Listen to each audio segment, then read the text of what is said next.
পাসপোর্টে সিল মারার দিন কি তবে শেষ? ইউরোপের বিমানবন্দরগুলোতে শুরু হয়েছে এক বিশাল পরিবর্তন। এখন থেকে প্রথাগত পাসপোর্ট স্ট্যাম্পের বদলে জায়গা করে নিচ্ছে সম্পূর্ণ ডিজিটাল এন্ট্রি এক্সিট সিস্টেম বা ইইএস। বিশেষ করে ব্রাজিলীয় নাগরিকদের জন্য এই নতুন নিয়ম এক বড় পরিবর্তনের বার্তা নিয়ে এসেছে। গত 10 এপ্রিল থেকে শুরু হওয়া এই সিস্টেমটি মে মাসের শুরু থেকে ব্যাপকভাবে কার্যকর করা হচ্ছে।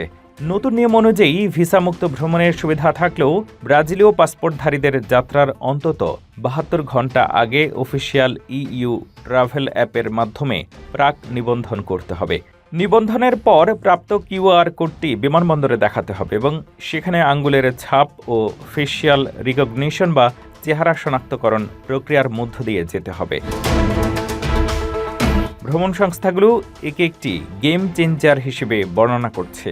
যেখানে আগে ইমিগ্রেশন পার হতে 15 মিনিটের বেশি সময় লাগত, সেখানে এখন মাত্র 2 মিনিটেই কাজ শেষ হচ্ছে। তবে সাবধান, কিউআর কোড না থাকলে অনেক লো কস্ট এয়ারলাইন্স আপনাকে বিমানে উঠতে বাধা দিতে পারে অথবা বিমানবন্দরের দীর্ঘ তল্লাশির মুখে পড়তে হতে পারে। ইউরোপীয় কমিশন জানিয়েছে এই ইইএস ব্যবস্থাটি মূলত 2026 সালের শেষের দিকে চালু হতে যাওয়া ইটিআস বা অর্থ প্রদানযোগ্য ভ্রমণ অনুমোদনের একটি প্রাথমিক ধাপ।